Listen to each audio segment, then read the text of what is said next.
You're listening to the Southampton Delivery Podcast, a podcast dedicated to the Southampton Football Club and all of the SFC fans. If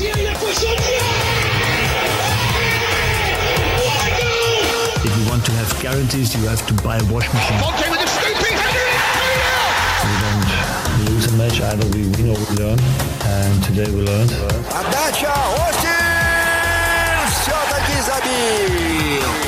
It's infield to Mane, 25 yards out. Lovely ball for Bella. Onside, 1-0. Blue mouse shot. Oh my word. Unbelievable. We ran around the pitch like Bambi on ice. It would be very, very embarrassing to watch. And now, your host, Matt Markstone. Hello and welcome to another episode of the Southampton Delivery Podcast, a podcast dedicated to the Southampton Football Club and all of the SFC fans. My name is Matt Markstone. I'm the host of the show, and no matter where you are, no matter how you may be listening, whether this is your first time or you've been here before, thank you for making the show part of your day. I hope that you enjoy it. And if this sounds a little bit different, it's because I have been relegated from my normal recording space, which I have so thoughtfully crafted so that sound doesn't reflect off the wall and all this other stuff. And I've really thought about it. I put a lot of thought into it, probably way too much, more than anybody would actually probably care to hear about. But I've been kicked out of there today because my son is playing Fortnite and he's yelling at his friends. And I was honestly just really enjoying listening to that because he's very frustrated because they apparently are not very good. And yeah, he is actually pretty decent. So anyway, I am in the bedroom with a new microphone. And I'm testing it, and I think it sounds okay. And we will see if anybody says anything. So that's not why you're here, obviously. But this week, I am joined by Jamie Grant, and Jamie runs the Southampton page on Twitter, Instagram, and Facebook. And Jamie is, or the Southampton page is the official partner page of the podcast. And that's all Jamie's doing. Jamie came to me. Jamie said, "Hey, I think I can help you a little bit with putting the show in front of some more people, and I think it would be beneficial for everybody involved." And as his page has grown, now exceeding the 20,000 follower mark, it really has. It has had a huge impact on the podcast, and I really do appreciate his support. And I've tried to help him out as much as I can in other ways, and it's been a great thing. And so Jamie and I have become pretty good friends. We are in a couple of group chats together. We talk quite frequently. Sometimes we just jump on Skype just to see how things are going, and it's pretty awesome. And today was one of those days where we happened to pick this match to talk about because it worked for both of us. And it just so happens that last time we played Leicester, we also talked. Last time we played Leicester, there was also a red card shown to one of our players, and so it's becoming a thing. But at least this time, the team managed to get a win out of it. So we'll talk about all of that. I don't know. I got kind of excited and lost track of things. So hopefully the coverage of the game is acceptable. We also talk about some transfers, some listener questions, and all of those things. And just so people know, if you want to send in questions, you can do that at any point. We always put a post up on Twitter, Instagram, and Facebook about sending in your questions. And if you want to make sure your questions get on the show, that is part of one of the benefits of being a Patreon member. If you go to patreon.com/SFCdelivery, you can sign up to be a Patreon or a patron of the show, a supporter of the show. And one of the things you get is priority for having your questions answered on the show. One of the other things you'll get as a Patreon member is you will get your name mentioned on the show when you sign up. So special thanks to Chris, who is at the Saint in London, who sent in a question this week, but also signed up to support the show on Patreon. Thank you so much. Also, thanks to AJ Reardon, Dave Lee, Giorgio Spagagna, James Hope, Kevin McGee, Mike Binks, Ordinary Mike, Rob Clements, Shaw, and Stephen Brandt for all supporting the show. I really do appreciate it. And one of the new things that is coming as a result of that is the show's website. So if you check the show notes or head over to southamptondelivery.com, you can sign up for a newsletter there that will basically just we'll use to update you as the website comes along and when new things are added, things like that. Promise not to spam you. If you want to check it out, do that. It's pretty basic right now, but things are coming along nicely, and I am very, very excited. So enough of that. Let's jump into the conversation with Jamie Grant. Once again, follow the Southampton page on Twitter, Instagram, and Facebook if you don't already. And thanks for listening. We'll talk to you next time.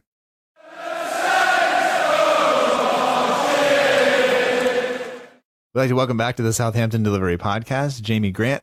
He runs the Southampton page. You can find him on Twitter at Polish Maldini. And once again, we've just discovered that this is the second time you've been on this season. I think it's the second time we've had a red card before your appearance, and it's the second time that we have played Leicester when you've been on the show. So a better result this time, but there seems to be a little bit of a pattern here. Yeah, I think I'm someone that attracts red cards. It's all right. It's all right. Suspensions are good as long as it's not from Twitter, from posting, Premier League content. Then your account doesn't get suspended. So, but as everybody I'm sure knows, you are the official kind of partner page of the show, and it means a lot to me to have you do that, to put now all 20,000 of your followers on Instagram behind the show and keeping everybody up to date with the news and everything else. So thank you for that, and congratulations on hitting that milestone. Yeah, well, first of all, it's always a pleasure to be a partner. Like I said, it's always good to share your podcast each week. But yeah, the 20k is, like I said, I still can't get over it now. I mean, I always had, I never set out to be a massive page. I mean, I was pleased to hit 10k, so to hit 20k is just mad, and it just shows how many people actually like what I do, which I didn't think page was that good at first, but obviously people must like it to have 20k people following it.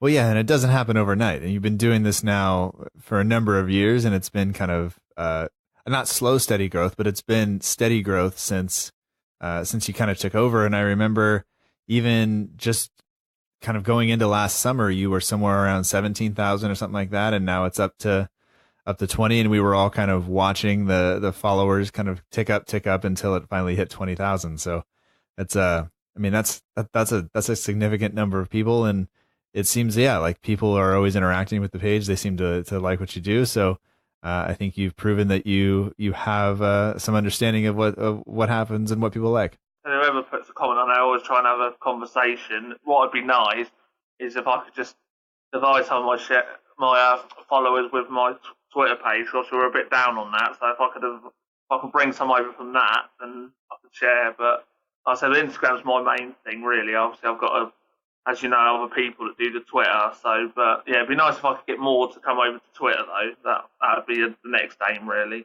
Yeah, I think Twitter's a bit of a different. It's different. The posts, the pictures and stuff that you post on Instagram and writing the caption and stuff, that holds not for weeks at a time, but it holds for a day or so. With Twitter, it seems like the tweet is gone. I think the life of a tweet is something like 12 minutes normally.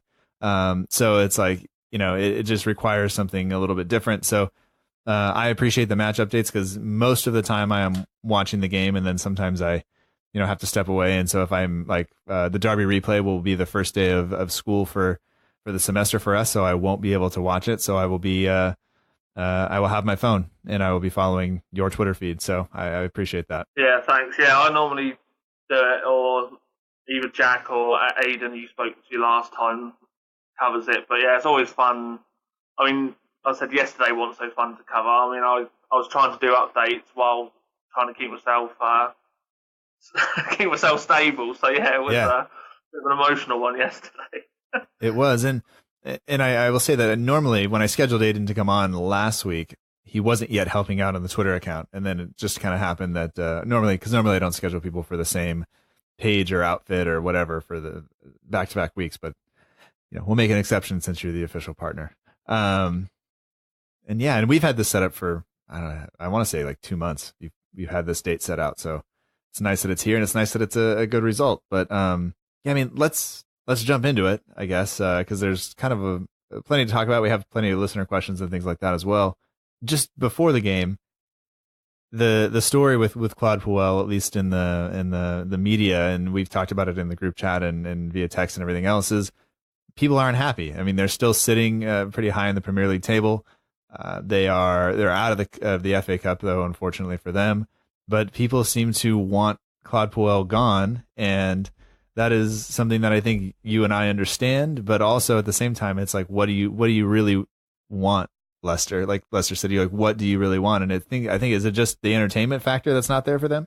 Well, I put out a tweet yesterday because I saw someone comment on Fuel, and the thing for me is I said I get where they are on the table, but as I said, the thing is for them is I think it's the entertainment value of the football that Leicester play, because obviously we know.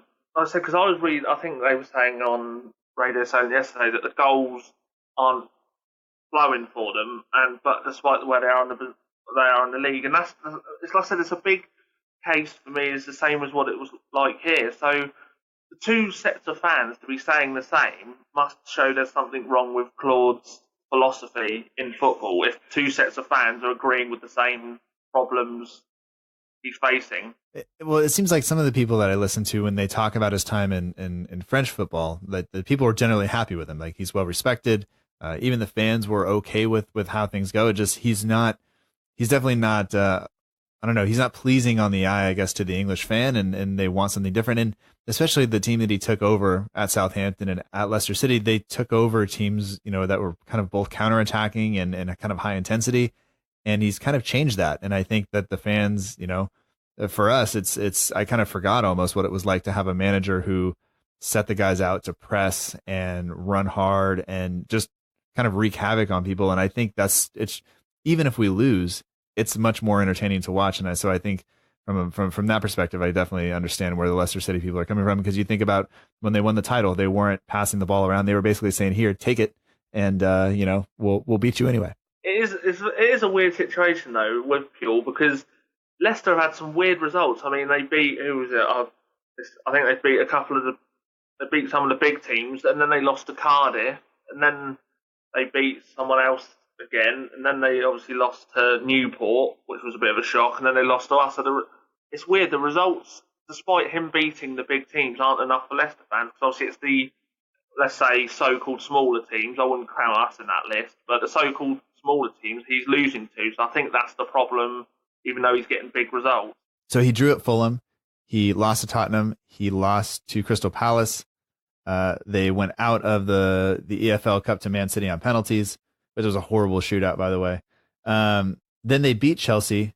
They beat Manchester City, lost to Cardiff, beat Everton, lost to Newport, lost to us, and lost to a 10-man us, which is what we'll talk about soon. But yeah, so that whole thing, I mean, everything that Adam Leach has ever said about him is that he was a super nice guy. He was, a joy to be around in terms of just having conversations, and he was always nice and all that stuff, but just didn't ever quite click with the fan base, and it's showing up again. And I don't know, how much of the media to believe in terms of him actually really fearing for his job or not. But yeah. So anyway, our team, kind of what we expected. I think when I predicted the lineup, I had it all except for I put Gunn in goal, because I thought that was what was going to happen, especially just with Vardy. Kind of my fear was him running in behind Bednarak and Stevens and Vestergaard, who are not the fastest people on earth. And I thought that Gunn was going to be the guy to come in. But what did you make of the lineup, and how did you feel about the selection, and then Romeu remaining captain and all that stuff? Well, I mean, the goalkeeper situation has been interesting. Obviously, we'll get onto the other keeper, onto Forster later on. But I thought it'd be Gunn because of him coming in, obviously, for the Chelsea game, how he played, and then obviously he faced Derby. But then Ralph said on Solent yesterday that he'd always said to Gunn he was only going to give him the 2 games anyway, which obviously I thought it was the trial to see if he was number one, but I was pleased to see McCarthy, because I think for McCarthy it's a good thing he got dropped. Well, not dropped. He said he was giving Gunn a go, but it just shows there's a bit more competition for him now. So now he's got a thing every time he goes into games. If I don't play well here, and it's going to be straight to my spot, because as we've seen with Ralph already, he's not afraid to make changes when needed. If you get what I'm saying. Yeah, and I think that given the run of games that we had, McCarthy had played a lot of minutes, and we don't think of goalkeepers as necessarily getting tired or anything like that, but he had played so many matches that to give Gunn a run of 2 matches in a row, I think was fine. And it just so happened that Gunn played really, really well. And sometimes I think we read too much into stuff. We don't understand what's going on in the dressing room. We're not the ones having conversations with the manager or the players themselves. And even in the press conferences, he can't divulge all the information because you got to reserve some sort of advantage against the opposition. But I don't know. I was really impressed with Gunn, and I think maybe long term, maybe he is the answer. And I think we'll see him again at Derby County, and we'll just kind of see how that progresses. And I think that if McCarthy were to get injured at some point, I think that we would see Gunn come in, and at that point, McCarthy may not come back. I mean, I think that would be the up to Gunn in terms of how he played and things like that. But yeah, we went into yesterday. We haven't had much success up at Leicester City, the King Power Stadium, even though it is the exact same stadium as St. Mary's. It's the exact same kind of layout. It's we don't seem to play well. And actually, you kind of think of it that way. We played just like we play at home, poorly. So maybe that has something to do with it. But we go into that match depleted in terms of strikers. We have our normal captain suspended. Lamina, who has played a significant role this season, is out. And you look at the team that's out there, and the guys on BBC Radio Solent were not overly optimistic. I don't think Adam Blackmore was, said, I wish I could be happier. I wish I could be more optimistic, but it's just hard at this point. So, I mean, going into the match, were you feeling like we had a chance, or were you feeling like this was going to be one of those ones where we were probably just not going to see any goals and just try to eke out a draw or maybe lose 1-0, or how were you feeling? It was obviously a joke tweet, but I did say if we got anything out of the game, I'd give Ralph the freedom of Southampton, because literally the how many players we had out. I mean, but then I say that I did there's a Super 6 thing you can do a prediction on. I put us to win 2-1. Now I did that before obviously Austin got banned and stuff like that. That was done before then, but I still stuck with it because I had a feeling that we could win. And then obviously I looked at the lineup and I was thinking it's not bad considering, and obviously how well he's been doing lately. I sort of had a little feeling that he would make a good impact. So yeah, no, I thought considering what we didn't have, I thought that was the best lineup we could put out on the day, sort of thing. Like you said, with the people that we were missing, this was, I think, the best we can do. And I think for me, the big thing is Armstrong and Redmond are in there. They are fine. The back three is the three center backs is kind of what you would expect. Valerie and Target have been fine in terms of playing wing back, and really Target's the only option over there. And so yeah, you see that, and I think like that's what we have to do. And it was going to come down to, I thought, Redmond and Armstrong really being able to create some chances, and we saw that they kind of did that early.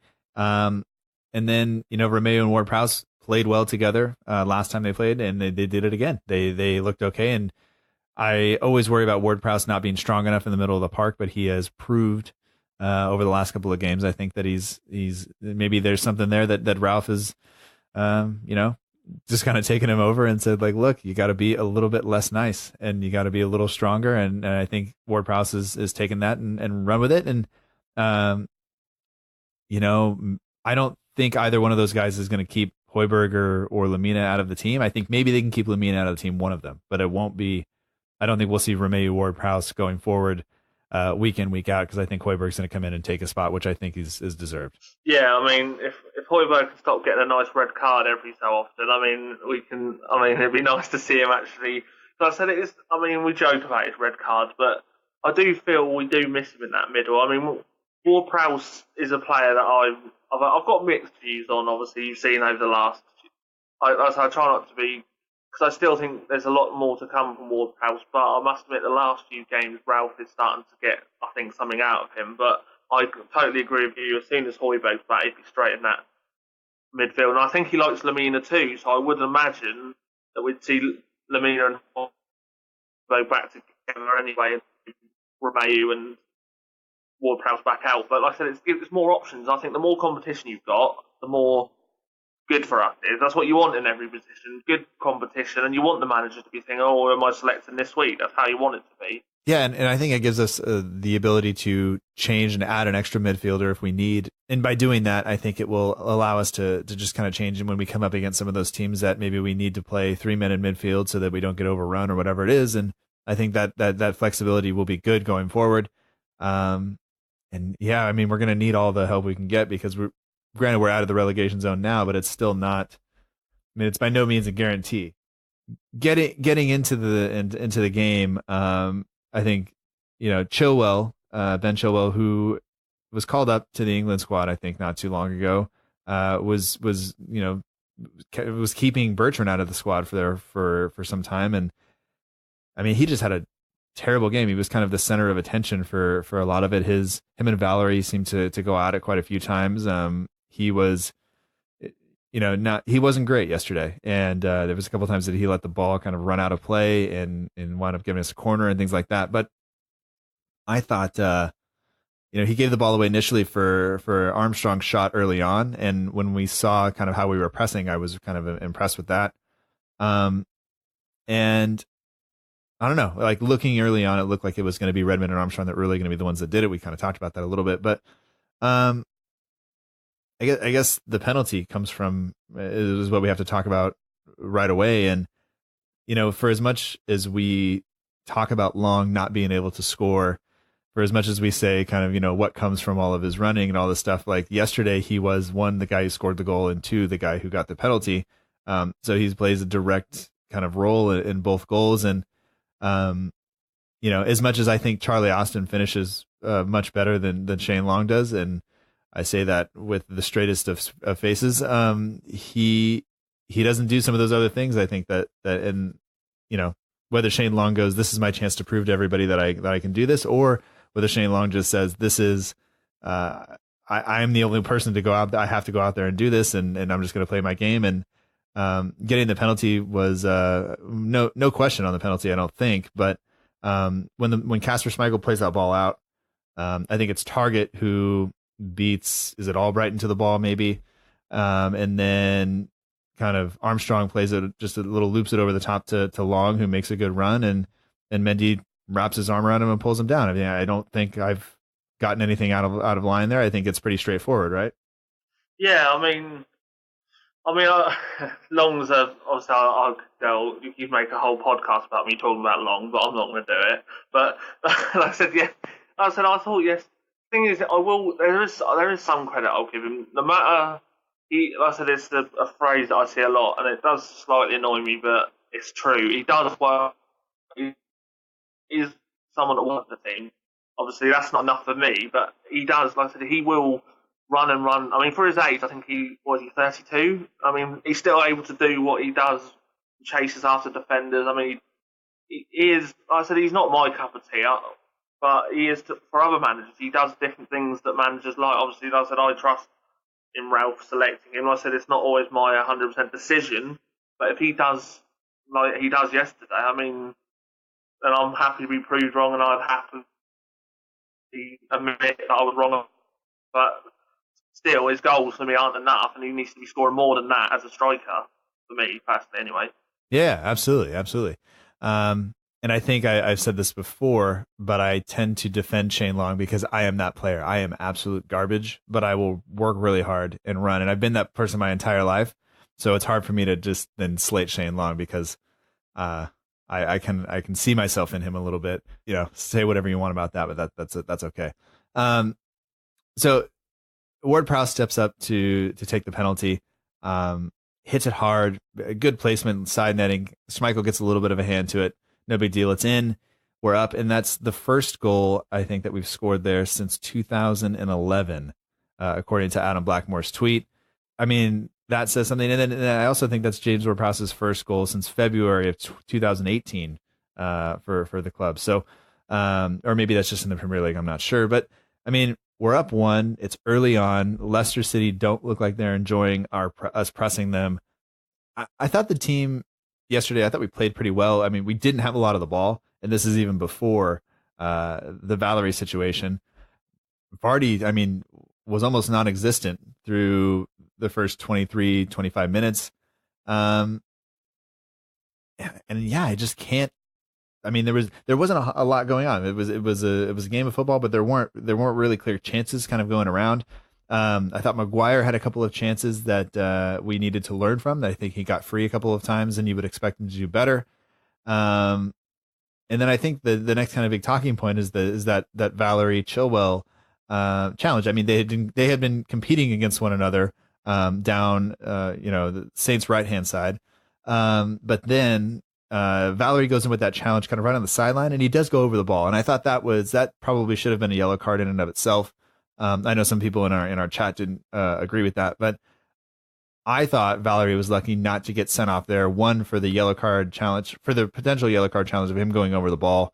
Then the coming together where they were both booked. I thought that Valerie is maybe lucky to escape, and I don't know how you felt about that. Well, to be fair, I think both Chilwell and Valerie sent off. To be fair, the movement from I think there was a photo going around where Chilwell had Valerie in a headlock sort of position. I don't know if that was you that shared that, or someone shared an image of him. So I think both of them maybe should have been sent off for the event. So, but obviously in the end, Valerie did get sent off. But I think Valerie was just, I don't know if this is the right word to use, but I felt like he was targeted a little bit. Like the crowd were on him because of the incident where they said he died in the box, which I was still unsure about. So I think there was a bit of an atmosphere on him already. And then obviously that incident happened. So I said, my looking at it is I think they both should have been sent off for it. Like I said, Chilwell's should have, I said, for his actions as well. So yeah, I think there should have been a red card both sides. Yeah, so you go back to that. I mean, I don't want to call it a diving incident, but Valerie goes down in the box, and people were not happy, and the players, you can see the Leicester City players were not at all okay with that. They all responded pretty by getting kind of in his face and stuff like that. You do that, you add to it the challenge on the sideline. You add to it probably some of the things that were happening off the ball that you and I didn't see watching on TV, and I hadn't seen that from Valerie yet, but it seemed, I think, that he just lost his head just a little bit. And when he pulls back, I think it's all right. And to get the red, it's one, he's on the wrong side of him. He is closer to the sideline than the Leicester City player. He's already run into him once and knocked him down. Then he pulls him back, and it's just like, you just can't do that on a yellow card. It's got to be a yellow. Now we're down to 10. And I went from feeling pretty good because we hadn't really been troubled to now going like, oh God, what's going to happen now? Like, how are we going to do this? We're going to have to change shape. We're going to have to do this. We're going to have to do that. I don't know. I was super, super worried. And then, well, the thing is as well with that incident is Ralph actually said to Solent he wanted to bring Valerie off sooner for Cedric, but obviously I don't know why. I don't remember why he said he didn't. But he was going to bring him off before he got the red card because he could see it was. You could see it happening. Struggling. So if he'd have got Cedric on before, then he might have not been sent off. But I don't know. I don't think he said the reason why. He just said he should have got Cedric on sooner. Yeah.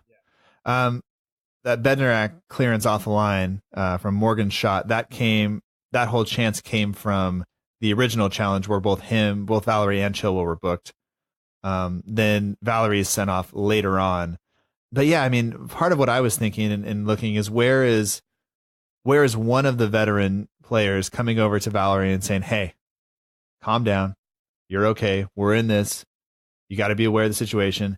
And I guess part of it is the fact that you look around the team and who was there, who's going to do that? Who's been in the team long enough? Maybe Redmond, maybe McCarthy. But you look around and none of some of those other guys just haven't played very much. Some of those guys are new to the team. And so it's hard to really be mad at anybody for coming over, even though my initial reaction was somebody has to go grab him and say, like, just grab him by the face and just squeeze his cheeks and say, like, just calm down. Yeah, well, that's the thing. That's the question of Southampton anyway. Everyone's always been saying we haven't really had any. We haven't had any leaders in the squad, and that I said. But I noticed Redmond, and so Redmond did try and protect Valerie, sort of thing, like a little brother sort of thing. Go over, like, leave him alone. But like you said, we don't really have that person that goes. Do you know what I mean? Like if it was a Fonte, for example, you'd probably go, come on, like you said, come on, just calm down. You know what I mean? Like I said, he's still a young lad, so he's going to learn. There's no point people ripping into him and saying, do you know what I mean? I said he's young. I said he's still got to learn. But then sometimes the way you got to look at it is he's in a big league now. You can't always go, oh, he's young. Do you know what I mean? But then you've got to have a bit of a split view on him, sort of thing, in that sense. Yeah, absolutely, and it's just moments like that can be the difference between getting points and not, and potentially staying up and going down. And I think that's where it comes into play for me. Is I tend to get pretty upset with guys getting sent off, and I was quite critical of Højbjerg for doing that. But it is what it is, and luckily, I guess you look at it as guys have had the opportunity now to come in and prove themselves, and they've done that pretty well. And so just moments after he's sent off, Shane Long manages to score a goal, which is, I think, his second goal in 33 appearances or something like that. So, I wasn't expecting it, and I don't know if you saw the replay. I know Kasper Schmeichel has to come out and save that. The angle for Long wasn't good. I almost don't think the ball was going in unless Kasper Schmeichel gets a piece of it. I think he actually deflects it back towards his own goal, which I don't want to take anything away from Shane Long. But just every time I watch the replay, I just go, that ball was going well wide, and we were all just going to throw our hands up. But it's in, and we're up 2-0 going into halftime. And I think that, I don't know if it made me feel more comfortable, but it definitely changed kind of my reaction a little bit, at least. Well, the thing is, actually, it's a funny, I don't know if you've heard this stat, but I'm just going to use it on you now, but Shane Long's last 4 goals have come under 4 different managers. I don't know if you've heard that, 4 different managers. I did. The Puel, Pellegrino, Hughes, and obviously Ralph. So, but yeah, it's one of them goals. I looked at it and people were, because obviously I was listening on the radio, so I didn't see the goal, but everyone was saying, "Oh, I'm not sure it was his goal." But when I look at it, I watched it on Match of the Day, and it seemed like it was going in. I think Kasper helped him a little bit, so everyone would probably expect me to go, no, I don't want him to score just so I don't look at that, because obviously I'm not the biggest fan of his. But I think looking at it, it probably was going in, but because of I think Kasper did help him though. I'll say that. I'll say he helped him. Yeah, I think we should give him credit at least a little bit, because he created that. It kind of came out of just a kind of a weird bouncing ball, and the fact that it was Mendy, the same guy who gave away the penalty, I think helped him out a little bit too, because it was that same man that he beat again. And similar to that, kind of seemed like Chilwell seemed to be in Valerie's head a little bit. I think Long was definitely in Mendy's head a little bit, and it worked. But we go into halftime, we realize that we have 10 men, but a 2-goal lead. It's a place that we've been before. We've given up 2-goal leads before, but for some reason, I felt a little bit better. Even at 2-1, I started to get a little bit worried, but still, something was different. And I think I saw somewhere that we had something like 10% possession for a portion of the second half, and still managed to eke it out. And I think that sums up Claude Puel's philosophy in terms of, we can have a lot of the ball and not really do anything, versus Ralph, which is basically, keep your shape, hit them on the break if you can. But really, everybody has to work hard, and we have to close people down. You can see that when Shane Long came off, he was,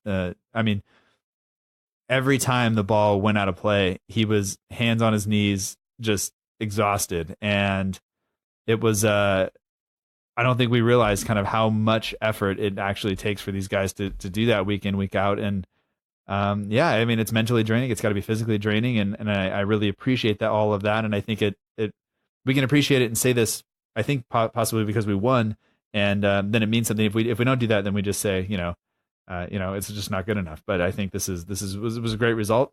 I thought Bednarak was great again. I don't know, coming out of that, how you feel about the whole thing. Well, you don't need me to praise Bednarak. I love the guy. So, and I said I will still never understand to this day. And if anyone ever grabs him for an interview, I'd love them to ask Mark Hughes why he decided Bednarak wasn't good enough for that team. Every time I see him play, I just think he's getting better and better and better. And I'm so glad that Ralph has seen that. And I just don't understand why, Mark Hughes abandoned him from the team and was sticking with Wesley for all them weeks when he was so poor. But like I said, Ralph is he's come in and looked at players like Bednarak, bring them back in the team, and you can just tell. And he's got a team that was playing dreadful football under Mark Hughes to play like that. Like you said, at the end of the game, they're all on their knees. But it's a massive thing to Ralph. Like I said, he does a week of training, and he's got them playing. Like I said, I've not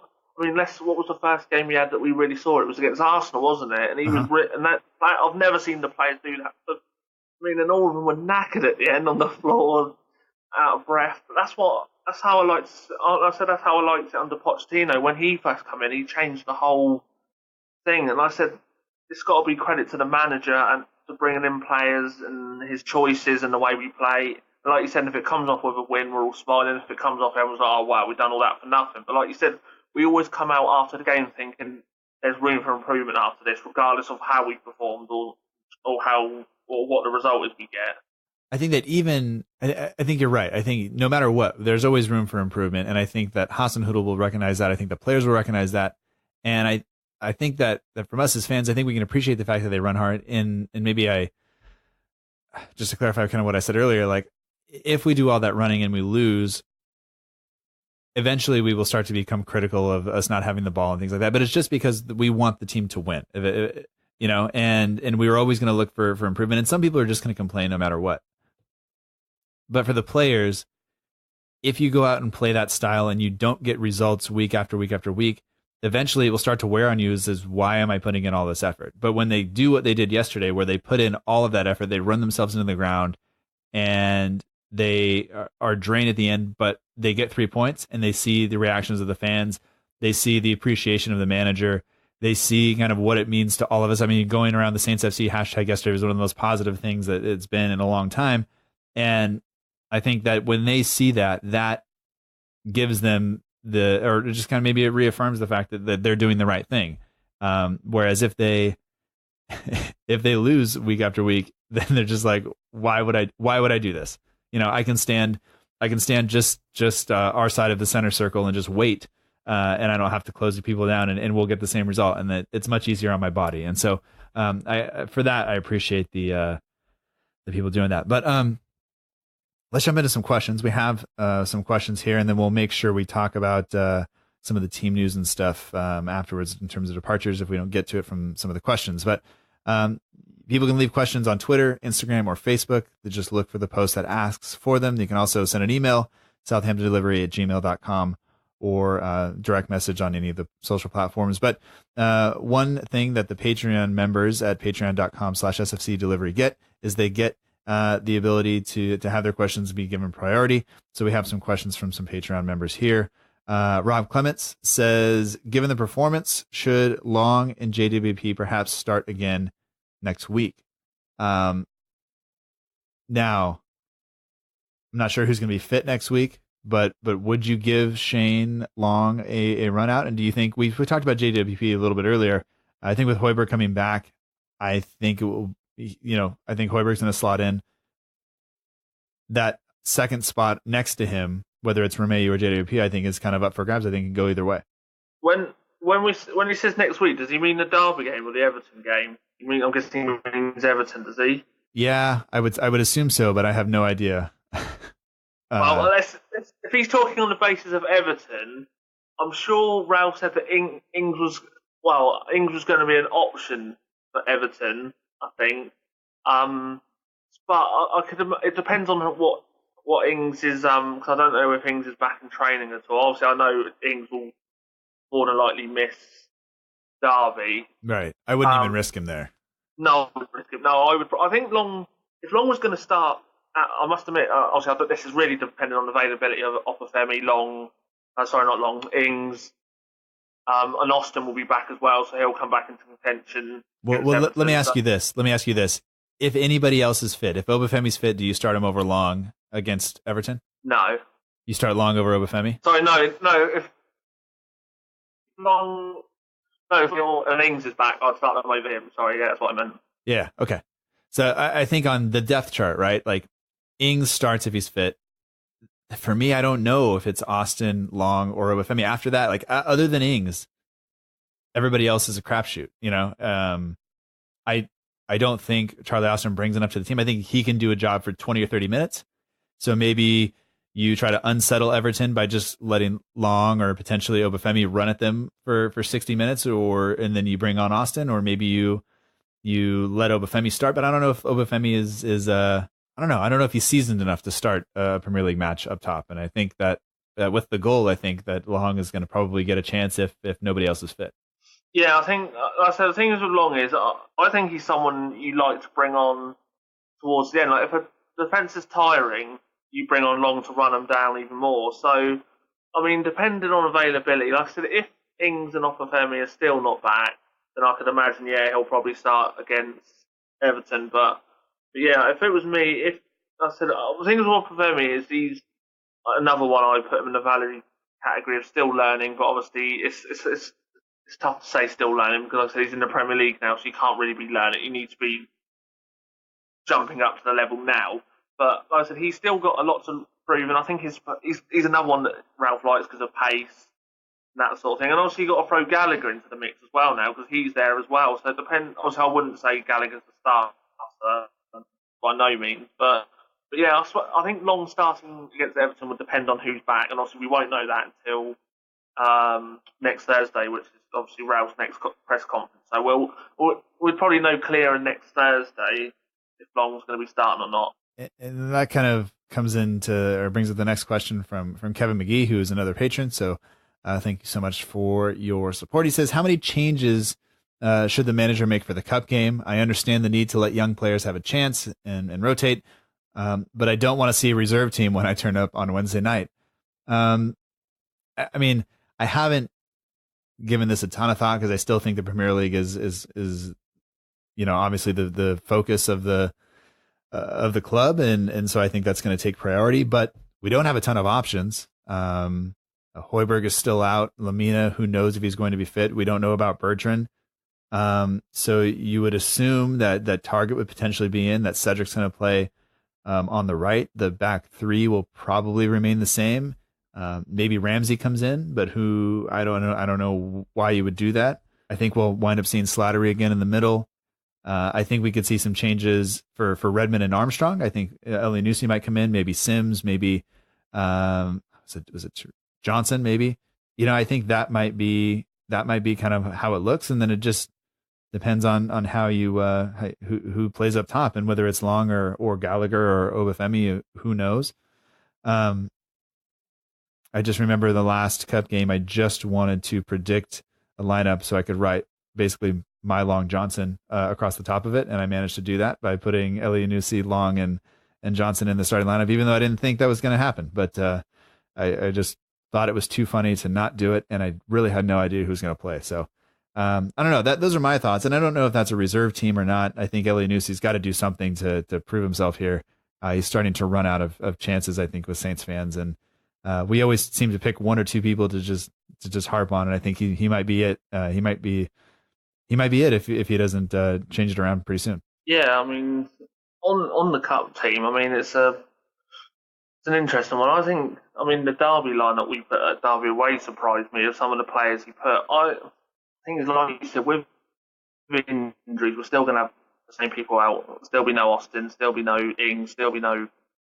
I think Lamina will still be out. I think there'll still be no Hoyt. So I think it will probably be a similar lineup to Leicester, but a few players coming in. Like I think probably Cedric will start, like you said, because of Valerie. I think Elyounoussi will come in. I think Long will start again. I think he'll continue to keep him up there because he'll want that pace. So Long's the only pace striker he'll have. So I think Long will remain up front, even though he probably would want to change him. I think it'll be pretty similar. I'm not sure if he'll bring Gunn back in for Derby. I think he will. I think he will. I think Gunn's going to get the cup game. I'll probably bring him back again. And like I said, I think he'll bring in Slattery, Elyounoussi. So I think it won't be because I said I see what Kevin's saying about the young people. So I think it will be. I think he'll mix it up again. I think he'll bring in players that need games. And I wouldn't even be surprised that obviously bar a couple of injuries that he didn't play the same team he played against Derby the first time. To be fair, so it might be similar to that anyway. But like you said, I think I'd love to go through though because I think that the game after that's quite a good one for us. But obviously, like I said, the league it's a bit of a debatable one. But I don't see why we can't have a run and try and stay up at the same time because we did it under Hughes, didn't we? So right. Well, we don't have any other competitions to worry about. I think that if you look down the road, replays aside, which I think the only replay we could have again would be against Accrington Stanley, because all the other replays have been thrown out. So that's potentially one extra midweek game for the foreseeable future. I think we only have 2 in just the regular Premier League season, so there aren't a lot of excuses. There's a lot of time to train. There's a lot of time to rest players and focus on one competition or another. The FA Cup doesn't have the 2-leg semifinal like the EFL Cup does, so it's just a couple of matches. So you just kind of look at it and go like, have a run. We've had a run the past couple of seasons though. Getting to Wembley each of the past 2. So for me, it hasn't always carried over into us actually taking form from one competition to another. But for people, I think, who are living in England and being able to see the team and follow them up and down the country, for them to be able to go to Wembley and have a cup run, I think is important. Yeah, that's what I mean. So, and it's always good for the confidence if you're winning in one game and then winning. You know what I mean? And I'm sure, and it's a good week for us because we've got 2 home games, so it's going to get the crowd in on Wednesday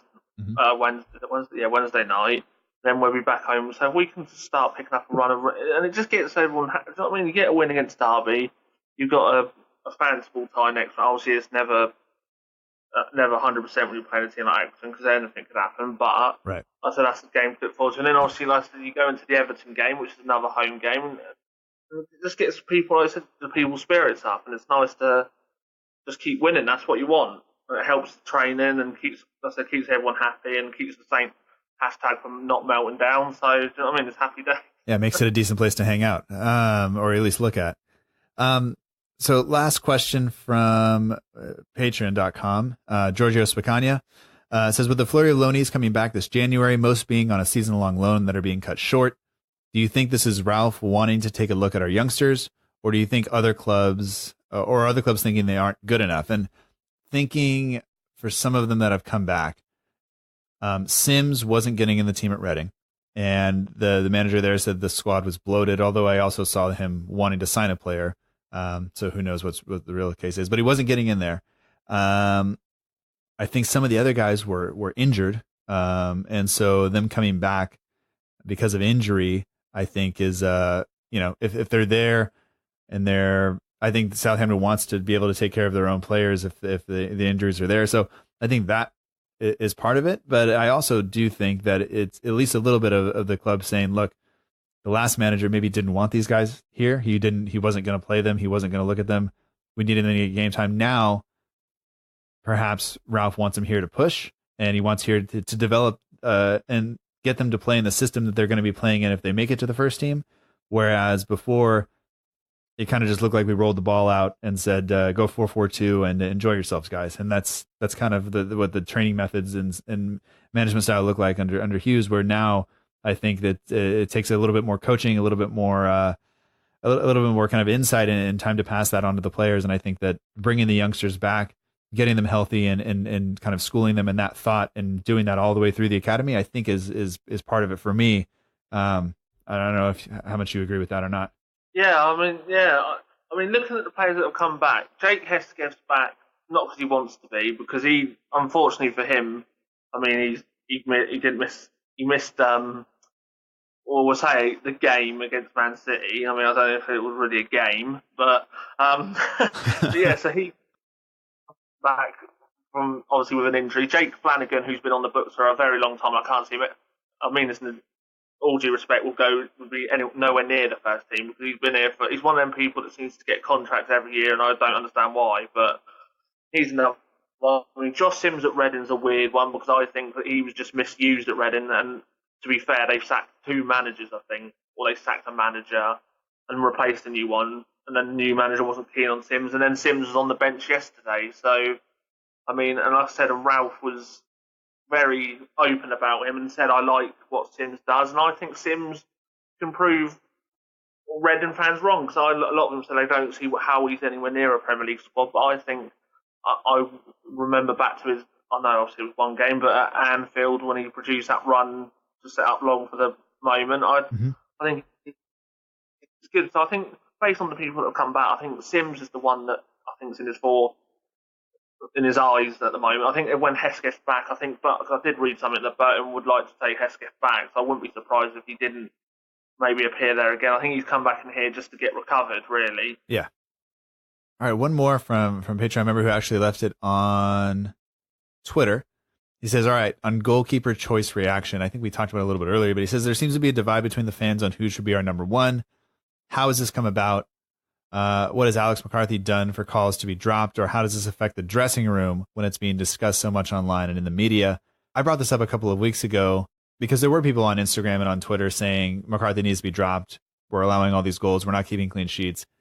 My defense of him at that point was it was mostly on our defense. You look at the goals we're conceding. We're giving people free looks from inside the 6-yard box. What do you expect? Or these are deflected efforts from 35 yards because people aren't being closed down. Maybe I'm making excuses for McCarthy at that point, but I think that in the dressing room, we were even told in the press conferences that Gunn was going to get 2 games. There had been a ton of matches, and by doing that, maybe it shouldn't have caused a reaction the way it did. But I think that fans were always looking for what's going on, and you look at the way Gunn played, and if this was if we had the match that we had last Boxing Day against Tottenham, where Forster was an absolute disaster, and then he was dropped after that. Had McCarthy had a game like that and Gunn come in and played the way he did, maybe it's different, but I don't know. But then also Gunn plays so well against Chelsea, keeps a clean sheet, and does some really impressive things, and then he's gone again. But that was already discussed and all this stuff. So I don't know if it should have been that big of an issue. And I think Hasenhuttl said in his press conference that he's already made his choice on who the number one was. He wasn't going to tell us, and he didn't tell us, and we would see, and we saw that McCarthy was in goal. So, well, for me, because he said that he sat them down and explained his decision. Like I said, apparently Alex was aware that Gunn was going to get 2 games, and then Angus was aware that McCarthy's likely to come back. So I don't think it was. I think the keepers have got a good understanding. And the thing is with Alex is he's an experienced goalkeeper now. He would know that Angus is. Like I said, we've spent a good amount of money on that Angus, and he will. And I do eventually see him. But as you said, even if it's via an injury or something, Gunn will be our number one for many years. But the thing is, people seem to have. I don't mean this. I don't like to say this, but some people do have short memories on McCarthy because he was one of the reasons we stayed up last season. Yes, this season I've seen him have a few mistakes in him, but then yesterday he made some brilliant saves. He is a good goal. He has the moments, but for me, him and Gunn are brilliant goalkeepers, and I think it's good that we've got 2 goalkeepers. And like I said, McCarthy knows one, like I said, as you said, an injury or one slip of form, and he's gone. We know. Obviously, we'll come on to him in a minute. With Forster, do you know what I mean? He's gone out of the picture. So, McCarthy knows what the risks are of being in goal, and he knows because he done it to Forster, so he knows it could happen to him. Do you know what I mean? So I think it was just made too much. The keepers knew what the situation was. So, and I think that's all it should have been. It should have been the keepers knew what it was, and everyone should have been happy with that. It's just, I think it was a bit of a convenience that Gunn had a real good game at Chelsea. I don't think anyone was expecting that. Everyone was probably expecting us to get trounced and go, right, he's at a goal, that's it. Do you know what I mean? They weren't expecting him to have that game. Do you get what I mean? Yeah, I think we're kind of in a good spot in terms of we have a young goalkeeper who is hungry to play. We have a veteran goalkeeper who has finally gotten his chance, who understands where Gunn is coming from, because McCarthy was kind of didn't have those chances early on, and he had injury setbacks and everything else. But so I think McCarthy understands where Gunn is coming from, and that Gunn is always going to push to want to play. But I think that goalkeepers also have this kind of weird friendship understanding. You see it between keepers of opposing teams. They stick together better than the referees, and that's hard to do. So I think they'll be fine. Unless I see training pictures of them throwing blows at each other, then I think we'll be all right. But yeah, we have one question from Instagram. We won't go over the question that you threw in there, but thank you for that. I don't know if that was you on your account or somebody else. Was that you? No, it wasn't me. It wasn't me.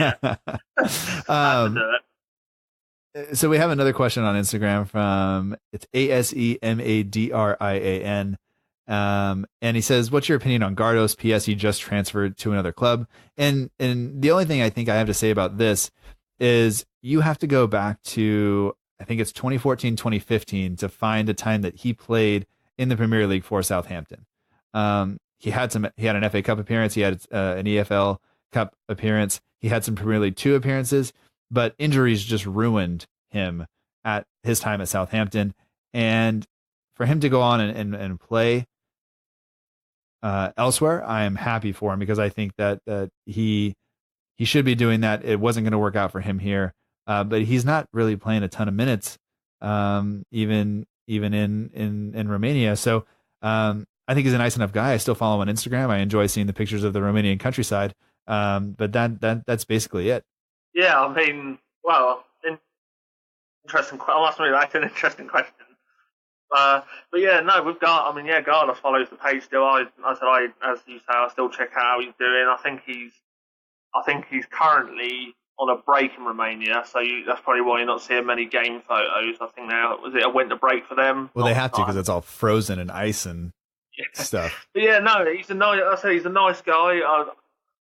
As you said, it was sadly for him, his injuries cost him a lot. I mean, he had a brilliant performance. I remember going back, he replaced Toby Alderweireld at Man United, and he absolutely played an astounding game. Coming, everyone's like, God, what's he going to do? And he was brilliant. But now, I mean, we don't miss him. I mean, look at the options we've got now. I mean, I love the bloke. If he does listen to this, I do love you, Florine. But unfortunately, he wasn't what we need, and I'm glad, like you said, he's back home now with his family. So happy move all round, I'd say. Yeah, absolutely. And the kind of last question we have is from McLean.Brown. He left it on the post that you made on Instagram, and he says, shame to see Gabby go or leave. Any other transfer rumors that excite you? And I think it's a good time to talk about some of the moves. And we knew that the Stephen Davis thing was going to happen when we recorded the last episode, but it hadn't been made official yet, I don't think. But Stephen Davis to Rangers, I mean, Aiden and I kind of covered that last year, but I mean, do you have any other different opinion? Do you think it's the right move? I think we all kind of feel like it was the right time for that to happen, and it was. It's good to see him go back and play. And I don't know, the other thing, if you saw, there was a post going around Instagram of this little tiny Rangers fan watching a game, and they scored a goal, and he just like got up and ran around the room. Did you see this? Yeah, I did see this. Yeah. I mean, I am not a soft-hearted person, and that was pretty adorable. Like I even had to like it, show my wife, and that's not something I normally do. But the fact that, because for me, the reason I bring that up is because for me, Stephen Davis had some of those moments for us when he took part in some of the moves that we had, some of the goals that we had, and some of the things going on, and he wasn't able to do that at Southampton anymore. So the fact that he's going to go to Rangers and play and have the chance to make that kid do that again, like, that makes me happy. Yeah, I mean, Stephen Davis, I love the guy. I said he's one of my favourite all-round players. Southampton legend. I know people say legend, but for me, he's a Southampton legend. He's been here, he's captained the side, he's led us into Europe a few times. He's an all-round professional. He's what you call, as you were alluding to earlier in the stream, as a leader. So that's another big miss. You take Stephen out of the equation, but he's back where he said it himself. He's back home. You know what I mean? So he's back where he wants to be, and he's happy. And I've seen photos of him, and he looks so proud to be wearing a Rangers shirt, and I'm just so happy for him. Shame he wasn't used enough here, but then I look at the options in our midfield, and it was very hard for him to play. He was right to go, and I think it was the right time to. And he's playing under Steven Gerrard. I mean, it must be weird because I think they're similar ages. I think. Well, obviously Gerrard's a bit older, but you know what I mean. It must be an interesting one. Yeah. And speaking of people who went home, Gabbiadini. I mean, out of favor here now for under several managers, and you think about the goals that people score, and sometimes you score maybe 100 goals or whatever it is, and not all of them are going to be remembered. Gabbiadini definitely didn't score that many, but I think a large percentage of his goals are ones that stick out in our memory. You think of the EFL Cup final, you think about it might have been his first goal for the club where he just kind of ripped it into the top of the net, kind of out of nowhere. You think about the scrappy Swansea City goal. You just think about all those things, and you think about how important his goals were to the club in terms of just that day at Wembley, that EFL Cup final. That, I don't know, like I haven't had that feeling, I don't think, since. And maybe the Swansea game, the Swansea goal, but that was just more of a relief, and I wanted to throw up all day. But like, I don't know. I mean, for him to move on, it's sad to see him go, but at the same time, it's maybe like we said, like with Stephen Davis, it is the right probably thing to do. He needs to play. He's got aspirations of continuing to play for the Italian national team. So I don't know. What are you going to remember about Gabbiadini?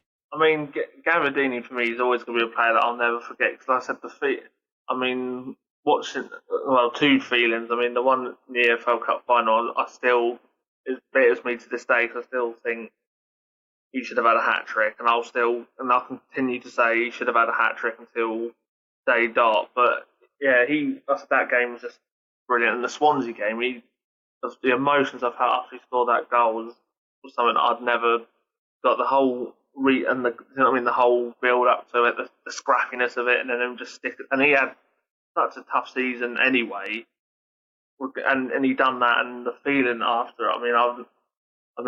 You saw all the videos after and all the emotion from the game, and that will always stand in my heart from what he done. And I'm glad that he's managed to move on. It was never going to work from here, because as Ralph explained in his press conference, Gabbiadini, unfortunately, he had to sit in the stands or go back home, and another one like Davis, I think it was the right time to move again. Yeah, I was trying to, once again, bring my wife up, but I was trying to explain to her, I said, Manolo Gabbiadini went back to Italy, and she's kind of said, like, well, I haven't heard you talk about him in a while. And I was like, well, that's because he hasn't been playing. And she's like, so does it mean anything? And I was like, well, there's some holdover there from last season and from the season before. And he came in and it was so good early on. He got that little injury, I think, against Tottenham, his first season, that kind of seemed to be where he stalled in terms of really scoring goals. But yeah, I mean, I'm going to remember those two nights, Wembley and Swansea, for a long time. Those will be places that we talk about, and we will always remember him for that.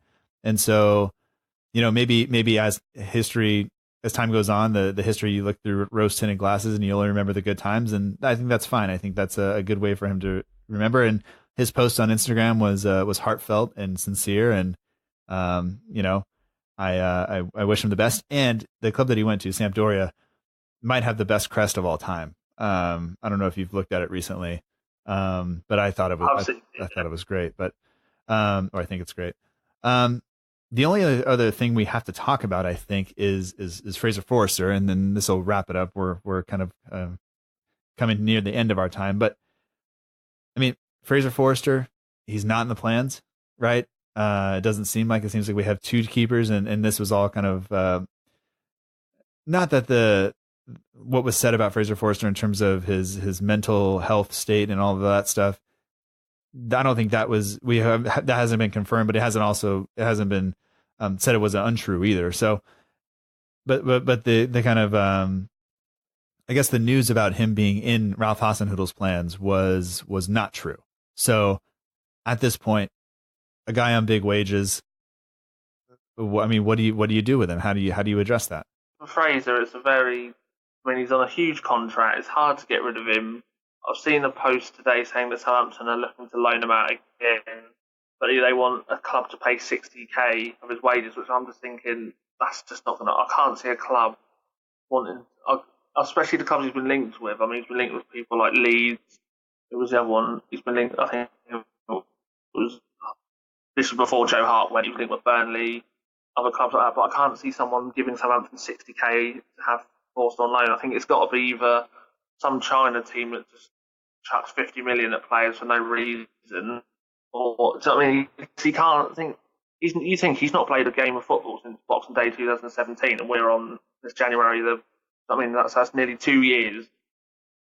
Well, it's not 2 years yet, but it'll be 2 years. So, I mean, we're heading into this second no games. It's in the full calendar year. And he can't. And I said, I do feel sorry for him because you think he turns up. I mean, some people would say, well, look at the money he gets. It's a laugh, but you're not telling me he enjoys going to train and go home and then doesn't. So I mean, and then he knows he's not going to play. Like you said, he knows he's not going to play. So he's sitting in the stands. And that's not what you want with your career. Do you know what I mean? That's like getting a job. Like you getting your job and just sitting there and doing nothing. You wouldn't want to do nothing, would you? You'd want to actually do your job that you're there paid to do, wouldn't you? So it's. Yeah, I don't know what you think about that, but I think there's a part of. I said I know he's on huge money, but I feel sorry for him at the same time. Yeah. I think a couple of things in that I don't think very many footballers get to this point where they are playing for a Premier League team or any kind of professional team without a ton of work and really wanting to be there. You know, I'm sure there are some people who are just that good and kind of just go through the motions and can get there. But I think that a lot of people are going to have to put their head down and work and know that this is the goal. The goal is to play. And I mean, you have issues with some players who just refuse to be traded or refuse to be sold or refuse to be loaned out so they can collect their paycheck. And I think that's the exception to the rule, you know?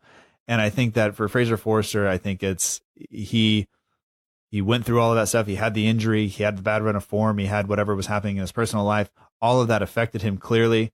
I think the fans, I spoke about it last week on the show in the intro, that I think the fans played a role in that in terms of we get upset, we get nasty, we get, we feel hurt when the team doesn't play well and we want the team to stay up. And if you're the reason that we think that's happening, we're going to say something. And sometimes it just takes, I mean, looking back on it, looking at some of the things that people wrote, like it's no wonder that he kind of stopped interacting and stopped doing those things. It's not I don't think it's a surprise given what he saw on his timeline and some of the things he was tagged in. But I don't know. It's, you want the best for people. You want the best for him. I thought he was, once again, he was kind of the goalkeeper when I started watching the team, really, him and Kelvin Davis. So it's sad for me to see him kind of move on this way, but I don't think the wages are going to make it really possible for a lot of these teams to do it. Maybe he goes down and plays under 23s for a while. But eventually maybe he's just got to move to a lower division and take a pay cut and just kind of keep his career going for a while. Yeah, because the problem is his contract lasts until 2022. So we're on not 2019. He could be sat here for another. And he can't be doing that. There's got things with me. I think we've either just got to find because I think in a way I think the club should be paying for him anyway. We're the ones that handed him the contract, so we should be going, look, we made the mistake of handing you a 5-year deal. He was going to accept it. Who wouldn't? I mean, he was one of the highest paid players. You can't. I said the under 20. For me, I like the under 23 level, but when a club is willing to play you in the under 23 levels, get the clubs to look at you, that's a massive shot in the foot, isn't it? So let's be honest. If they're willing to put you in the under 23s for clubs to come and watch you at his age and experience of the game, he's not any old keeper. I mean, he's played some good amount, and he was on, before he got dropped for us, he was on the verge of being England number one. Sam Allardyce was going to put him ahead of Joe Hart at one point. And like I said, I'm really passionate about it because I just think he needs to move. It's desperate times. He needs to, even if he just said to the club, look, he won't, and I understand this. Even if he said to the club, I'll pay half my wages off, just get me to go on a free transfer. So, I mean, I would look at my agent and go, hey, what can I do? I need to play football. But then if Forster's, look, he might, I don't know, so this is not a view at all of his, who knows, but he could be sat there going, I'm happy to sit here on my wages and go in week. We don't know, do we? Until someone sat him down and went, Fraser, what's happening? Well, I mean, because he won't talk to anyone on, as I said, with social media, he's deleted his Twitter account because of abuse. He doesn't let anyone comment on his Instagram posts. So he's in a bit of a lost situation at the moment by the looks of it. Well, and some of the stuff that came out said that he didn't feel like he was ready to be the number one. He wasn't ready to deal with that pressure. And once again, like, it's an unconfirmed report, so who knows? And I don't want to spread rumors, but this is us kind of trying to make sense of the situation. And that, given the other things that was said, tends to line up and make sense, and that he's gone through some stuff. He feels comfortable in Southampton. He feels comfortable around the guys, and he feels comfortable around all that stuff. And sometimes that's what you need. If things aren't going well, you just need to feel comfortable. And also sometimes what you need is to be kind of shocked out of that, which is put yourself in a new situation. But it's down to the person. And if he doesn't feel he's ready, then anywhere he goes, he's not going to perform the way he wants, and he's not going to have the desired kind of impact. And that could only make things worse. So I think we just have to wait and see. And I don't think we'll see him playing for the first team. If we start seeing him show up in some under 23 matches, I mean, January's half over, so there's only so much time to move him on before we wind up paying his wages for the rest of the season, and then we'll see what happens over the summer. Think about it. He stayed there past January. He sat here for another, January, February, March, April, May, another 5 months. No foot. I mean, it's just, and to me, I don't know how fit he's going to be playing again. Right. I mean, he keeps himself fit, but he's not playing any games. He needs probably, that's why probably 23s will be an option for him. But I just hope finishes his half. I just hope he does manage to either get a move now or in the summer. He just needs. I've never been so praying for someone to get a move like him, because he needs it. Otherwise, his career could go into, right. I can't think of the word, into a not darkness, but I can't think of the right word for it. But just get lost. Yeah, it'll just fade away, and then kind of he'll be one of those guys who was on the brink of being England #1, and this is how it turned out. And somebody will write a story on it in 10 years, and we'll go, oh man, that was so sad, and we'll look back and go, actually, we were there in the moment and all kind of a part of it. So we'll see. But anyway, hopefully this has been a somewhat kind of positive show, because I think that even if some of the stuff we talked about wasn't always, but I mean, the fact that we're out of the relegation zone, the fact that we kind of we beat Claude, which, as nice as he is, we got to beat him because he was our old manager. And it was the first time as well. So about time. Yeah. He's kind of held it over us there for a while. The tactics are working. The guys are working hard.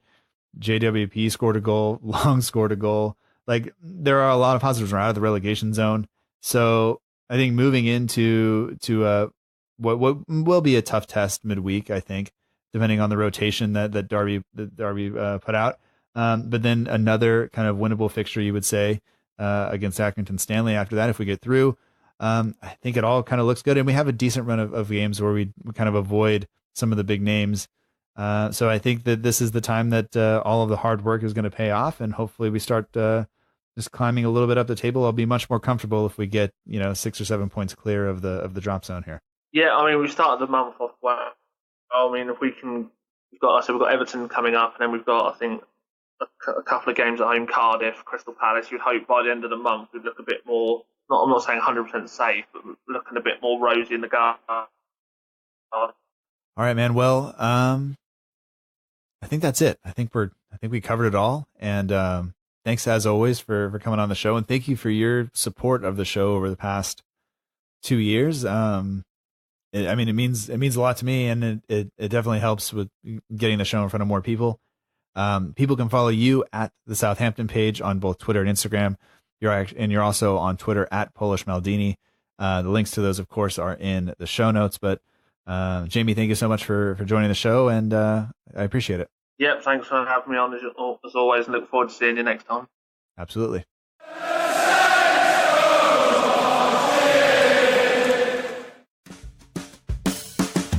That does it for this episode of the Southampton Delivery Podcast. Thank you so much for joining us. I hope that you've enjoyed it. Special thanks this week to Jamie, who joins us from the Southampton page. Be sure to follow them at the Southampton page on Twitter, Instagram, and Facebook, and you can get to their links in the show notes, so don't hesitate to do that. You can also follow this show at SFCDELL_IVERY on Twitter and Instagram, and we're at facebook.com/SFC Delivery. There is no underscore in the Facebook address. If you haven't done so already, you can subscribe on iTunes, Stitcher, Acast, Google Play, TuneIn Radio, or wherever you get your podcasts to be sure that you do not miss future episodes. And you can check out the show's new website at southamptondelivery.com.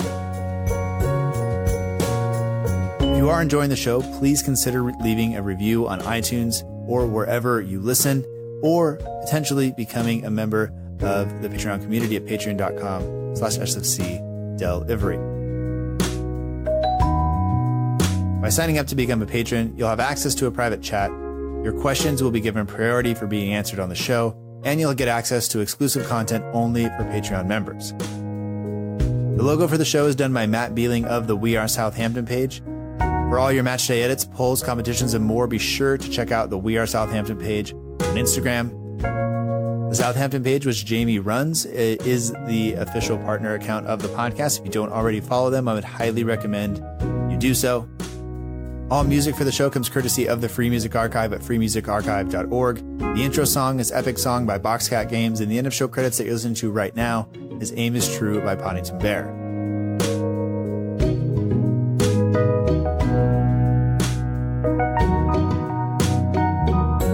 That does it for this week. Thank you all for listening. I hope you have a fantastic week. Hopefully the team can move past Derby County on Wednesday, and hopefully we get a result at the weekend as well. We will be back next week with another episode with the guys from the In That Number podcast. And until then, remember that together, we march on.